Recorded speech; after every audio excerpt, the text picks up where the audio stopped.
loves, welcome to Live Talks, the best YouTube channel, yes, manifesting, and welcome to the Artist's Way week 4, month 4 in my case, because it's been taking me a month to do all of this, but I think I'm a little bit of a perfectionist that I like to dive deep into all of these subjects, and I got a lot of this week 4. I mean, what is this sorcery?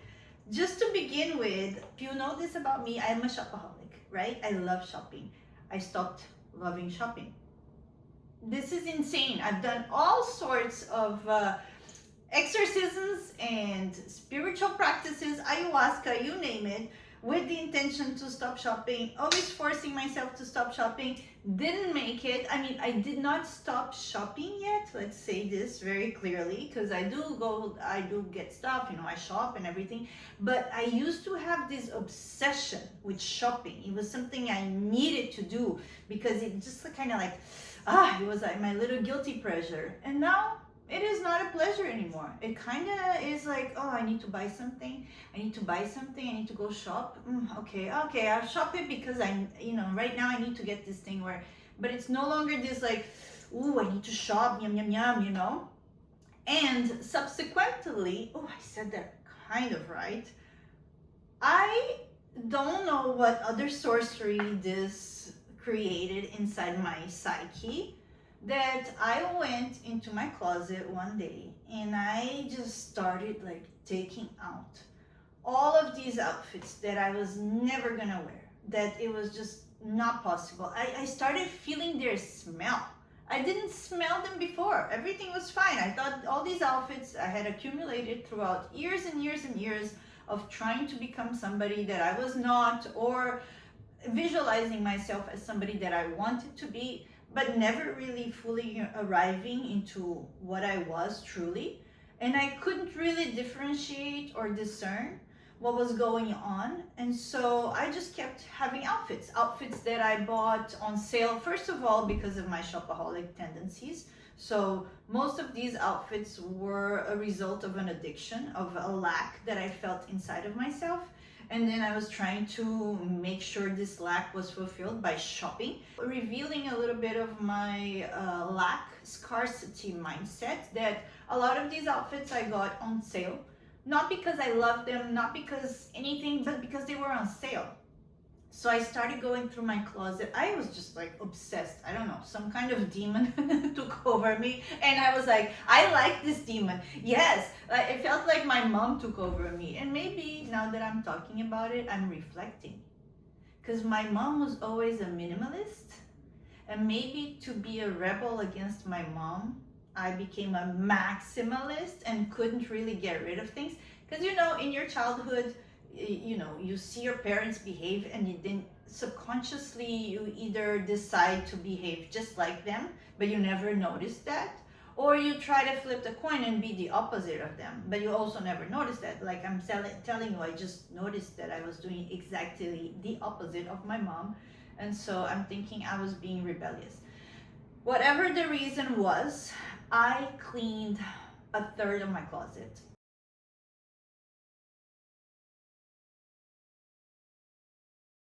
If you think that was an easy task, it was not. I've been attached like ironclad to my clothes for years. I had outfits for years. This dress itself, let me show you, it's beautiful.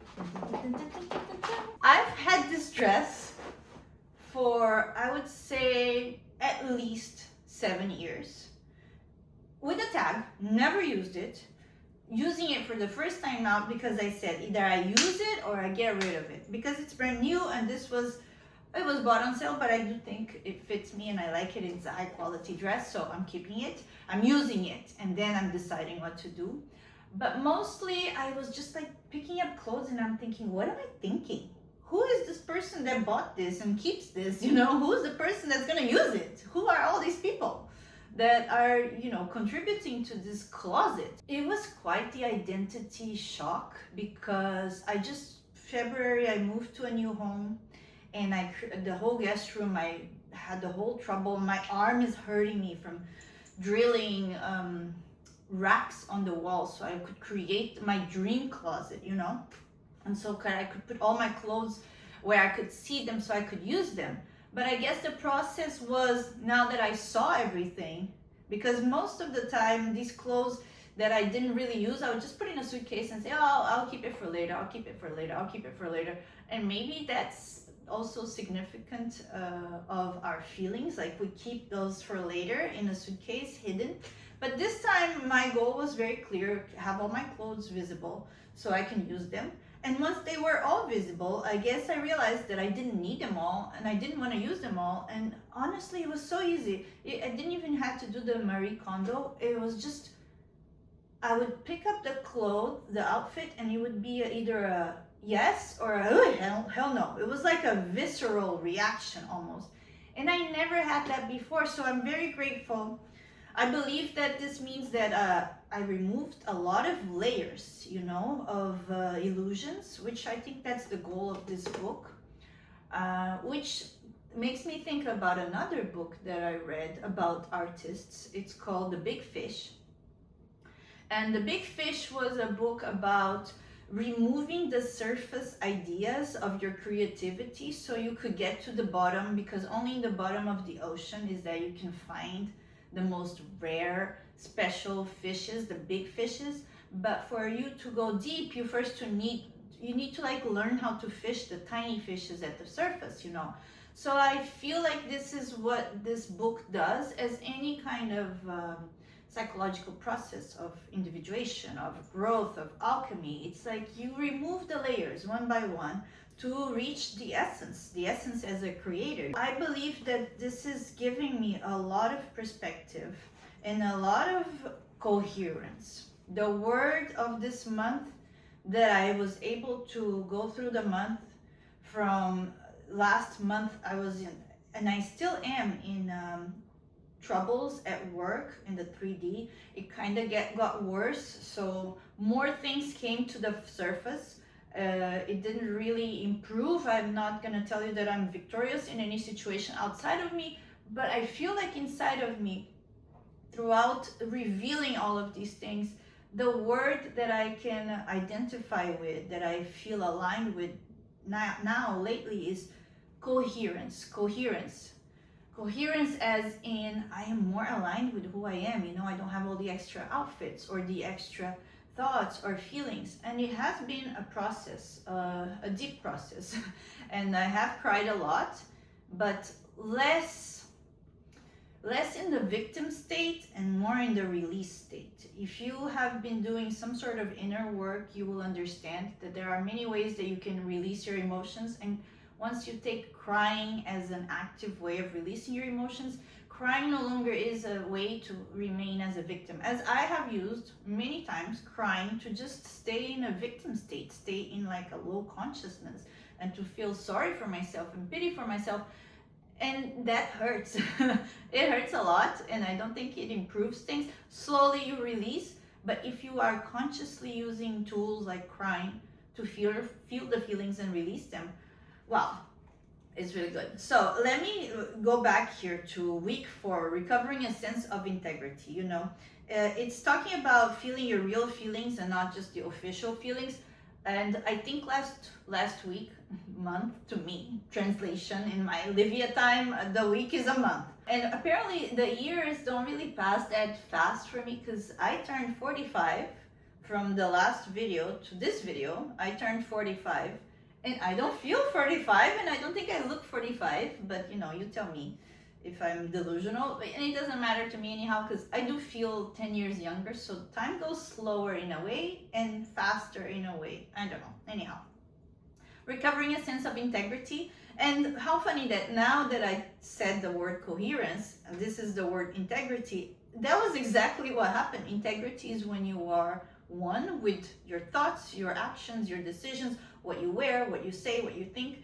And coherence to me meant that.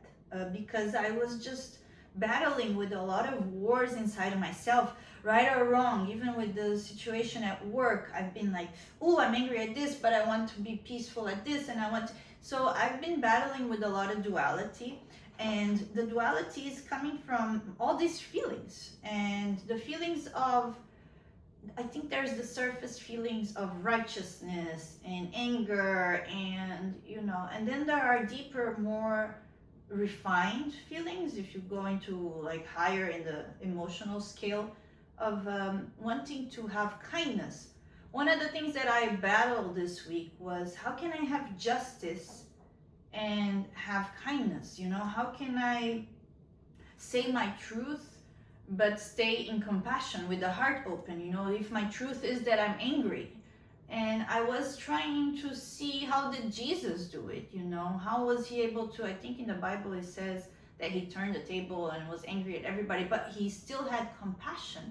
And those are two states that I was not aware that it's possible to hold at the same time.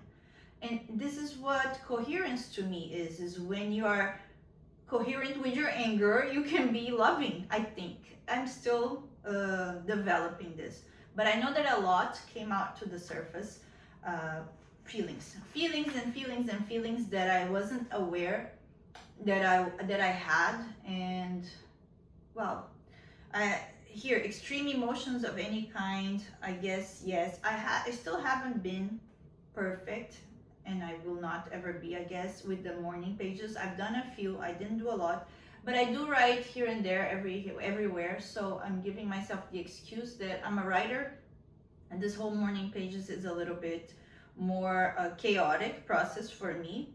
But it had here saying that the morning pages performs spiritual chiropractic, and to me that is very true. And I actually want to share with you a poem that I wrote on my morning pages that was really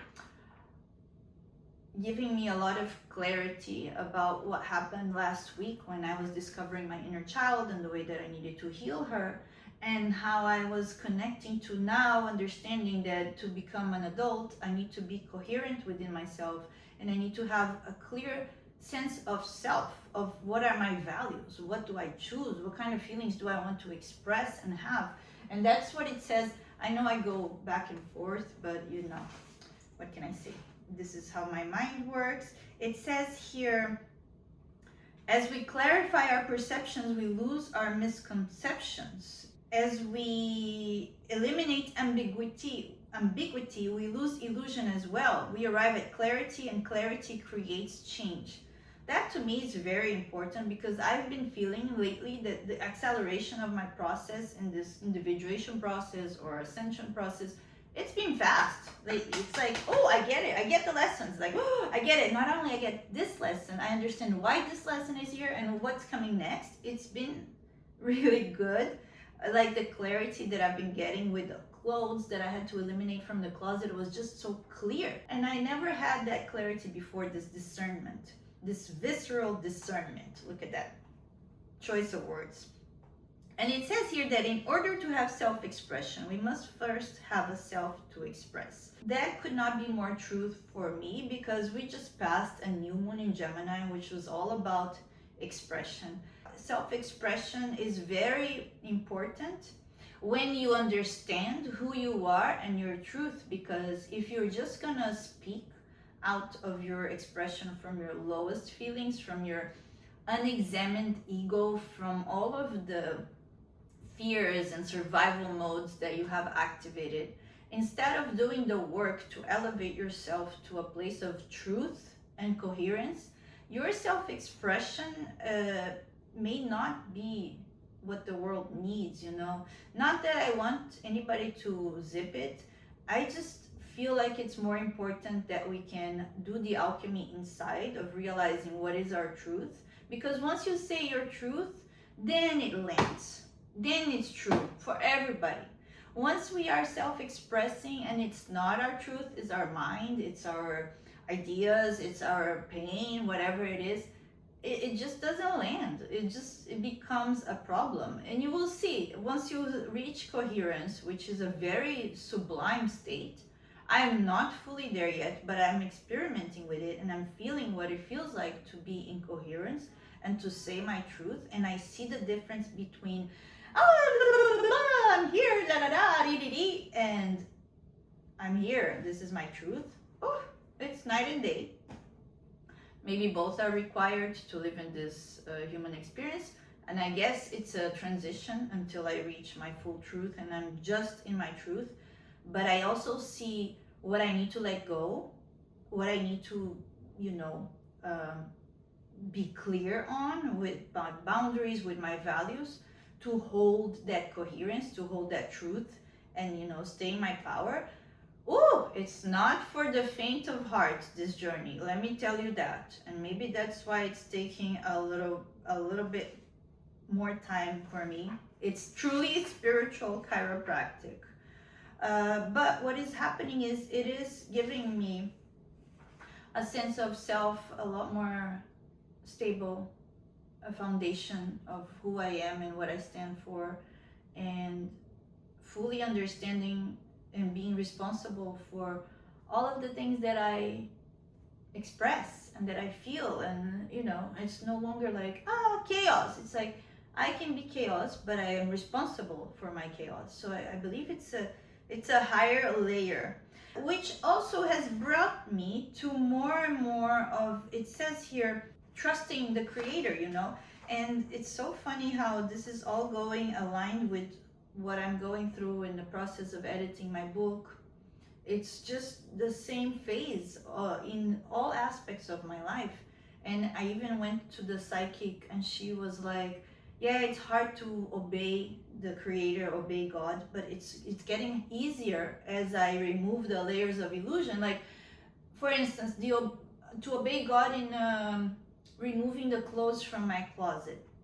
It wasn't easy before. I couldn't discern what was right or wrong for me. And even if I heard, no, this dress is not good for you, I would just be like, but I bought it, it's here. Why would I not? I'm gonna, and I would just negotiate with this voice of certainty within me. And I would introduce a lot of doubt. And not only in the clothes that I need to keep or not, but in the friendships that I need to keep or not, in the businesses that I need to keep or not, in the things that I need to say or not, in the feelings that I need to have or not, or in the thought forms that I need to keep or not. So microcosmos, macrocosmos, and I'm just more and more realizing that everything is one. There is no difference between cleaning your closet, cleaning your mind, cleaning the world of corruption, of things that no longer serve for our evolution. So this is big here. It's deep things. So I'm very grateful through this artist journey. I totally understand why this is such a important book. I highly recommend, and I want to read to you a few poems too that I wrote. I wrote a lot more. It's been the gates of abundance of poetry are open for me. I have written at least 10 poems this month, and they're very, very beautiful. A lot deeper feelings and emotions and realizations than all my previous poems. And I want to share with you if you stay here tuned. So this was about the inner child. I see deep inside your hurt inner child. I have one too. So what are we to do? Freeze, fight, or flight? Or speak our truth, unafraid of another bite? The alternative remains shut up, pretend, condone, play the game of staying small, in the corner, resentful of it all, burning inside with the word stuck in our throat, poisoning ourselves with our own anger and passive-aggressively waiting for the other one to fall. That's not the goal of living in this world. We're all here together, for better or worse. So let's stand tall. We all matter. Let's break the Berlin Wall around our broken hearts. Let's accept our human flaws, open our arms in compassion, for we all have suffered, and we're all capable of utter, unconditional love. No expectations, no judgment, no condemnation, just atonement. The willingness to go towards restitution of peace and coexist as one. Coherence, one, peace, alignment, I feel like everything just goes back to oneness, you know? And all the journeys that I had spiritually, metaphysically, or whatever I've been studying for all these years, everything goes back to one. And because that's how it feels to me more and more, that everything is one. Nothing is separate from one another, not us, not the feelings, not the ideas. And another thing that I want to share that is very important, but let me see if I shared this before the next poem or before after. I'll share before because this poem is amazing. I am right now in Monaco. I've lived in Monaco before, and I've come to Monaco at least 5 times differently in my life. Actually, the first time I was 8 years old, and I think I came at 12, but with my parents just because I was traveling.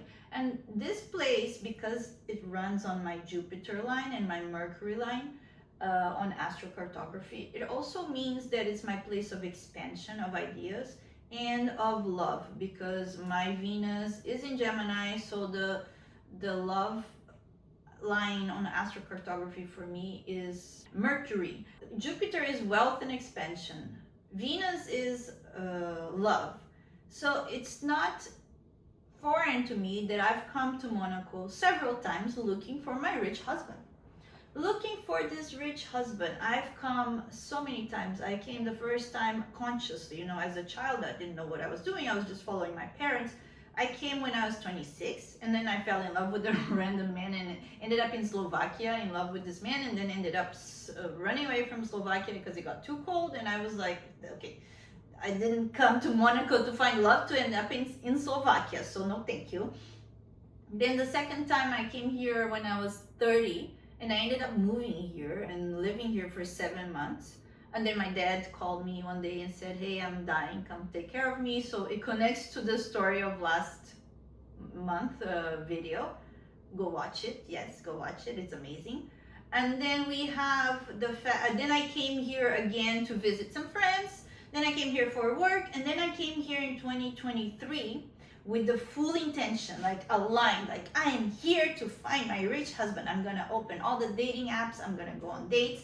I'm gonna do everything that I need to do. I'm gonna be out there, available, such a masculine way of being. I was Delulu, and what happened was when I got to this hotel, this same hotel, a room very similar to this, there was a bottle of champagne with 2 flutes. Actually, no, there was a bottle of champagne with, oh no, yeah, it was 2 flutes, or was it 1? It was 1 flute. Whichever number of flutes, the meaning I put in my mind is like, I'm alone. Because if it was 2 flutes, I thought I'm alone, so I only need 1. And if it was 1 flute, I'm like, oh shit, they just put 1 champagne flute. So I don't remember exactly, but I don't know what that unlocked inside of me, that I spent the 5 days that I was supposed to be in Monaco hunting for my rich husband. I spent on an ego death journey that I was crying desperately. I barely got out of the room on the first 3 days. Then on the few next days, I got out of the room by sheer willpower. Didn't want to go to the beach, didn't want to go anywhere. And then finally some random guy on Tinder did take me out for lunch, then wanted to jump me, and that was a disaster. I had to dodge that bullet. And I just remember having the worst time here in Monaco. But at the same time, I realized that maybe that was something that needed to go through. I needed to go through this process to realize myself. Very differently this time, I arrived, again, the bottle of champagne and the 2 flutes. I haven't drank the champagne, the flutes are up there. No reaction. I was just quiet. Like, okay, this is what it is. I feel good about this. It doesn't matter to me. And at the same time, as soon as I came to Monaco, I checked my bank account and the 2 years tax returns that I didn't get for whatever reason, there was a blockage in the universe of my abundance, came on the same day to my account, and I felt like, oh, I'm rich. The Jupiter line works. I have money to enjoy my time in Monaco, but now I don't like to shop anymore, so whatever. And for some reason, after a few days of being here, I get to the coherence that I've been looking for this rich husband my whole life because I think he's the missing piece in my life. But then if I really think about it, he is not missing because I am living a whole life without this person. So this person is not missing. I'm here, I'm alive. It's not necessary for my life to be amazing. So I'm living an amazing life, looking for something that is lacking outside of me. And then if I realize that microcosms, microcosms, macrocosms, microcosms, if we think something is lacking outside, is because we have the perception that something is lacking inside. But there is never nothing lacking because we are everything. So this perception is an illusion. There is an illusion of lack within me. Possibly that I haven't developed my masculine inner animus. Is that what they call the psychologists? Animus, yes. And that part of me is still lacking a development. It's not lacking, it's there, it just hasn't like been fully developed consciously by me because I'm still, very much in my feminine, but getting better at it with finances, with structure, with systems, with, consistency and discipline. These are things that I never had, and now I'm developing them, and that's part of the inner masculine. And that's probably why I was always looking for that outside of me, because I didn't have that inside of me, and it was lacking. But it wasn't lacking because it's just a matter of me developing that. So when all these dating coaches say, oh, you have to be what you want to attract, I get it now. I didn't get it before. It was like, okay, so yeah, I need to be these qualities so I can get these qualities in a man. But that's a thought form of manipulating reality, and you can't manipulate reality. You can only be coherent with who you are, and then you watch reality bend to your oneness, to your alignment, to your integrity, to your coherence. But you can't do it to get a result outside, because that means you're trying to fake it, and manipulate things, and that is never coherent, congruent, You have to do it because you feel like that's who you are. So I realized, oh, so I've been looking for this missing piece that was never missing. So I've been going around the world looking for this rich husband because I thought I needed something to fulfill me, but I am whole and I'm complete. So I don't need anything to fulfill me. So I've been looking for myself all this time, and I couldn't find myself because I was right here. It's as stupid as having your glasses on top of your head and like looking for your glasses, But it's only funny once you see through the veil of illusion. So if anything, I want to inspire you and initiate you to remove, because you can't see if it's there, the veils of illusion. That's it, the veils of illusion. That's what they talk about when the Sherazade does the dance to remove the 7 veils of illusion.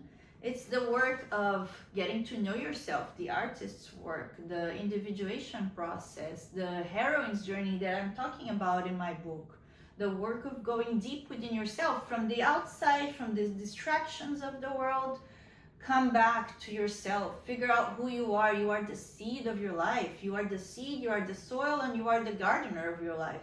Take full ownership of that, and then from there, you can see what happens on the outside, but you're already settled in your power. I'm settled in my power. I feel like nothing can rock my boat now. I hope not, but So here is the poem that kind of translates all of these things that I said into poetry, because that's my language. Thank you, angels, for protecting my heart. Thank you for showing me who you truly are. I know who I am. My soul is strong. My power is on. And my words carry along the wisdom I've gathered through all the pain that I've owned, all the struggles I've let go, and illusions I've surrendered to fall in the hands of a higher power than my own. I've trusted life fully and handed to God truly all my humanity, to dissolve myself entirely into the vastness, allness, and nothingness of my divinity. If I resisted at times, I paid the highest price to learn a lesson that was free. Yet I regret nothing, because through the purchasing of what was mine already, I gained full ownership of my soul. I would pay more over and over again to feel this whole. So bring it on, world. I'm ready for it all. No matter the challenge, I'll move on and bless everyone who crosses my path. The ones who share love will be blessed for eternity. The ones who trip me, forgiven will be and fully released from my history. Their karma is their debt. I no longer pay for their entrance to my heart. From now on, only free admission to love vibrations. I've paid my tuitions and earned my graduation to the school of life, to the mastery of the school of life, and conscious divine co-creation. Conscious divine co-creation. Thank you for listening to me. I hope you enjoyed this deeper session here. If you did, follow me. If you have any questions, send a note. If you feel like this resonated not only with yourself but with somebody else, please share. And if you want to go deeper, there are links. I have a class, Feel Her. I'm going to keep having classes. As I'm going deeper, I will take you deeper with me. And I hope you have a beautiful day and you release the layers of illusion and you realize that you are the missing piece of your own life and you were never missing. Mwah. Thank you. Love you.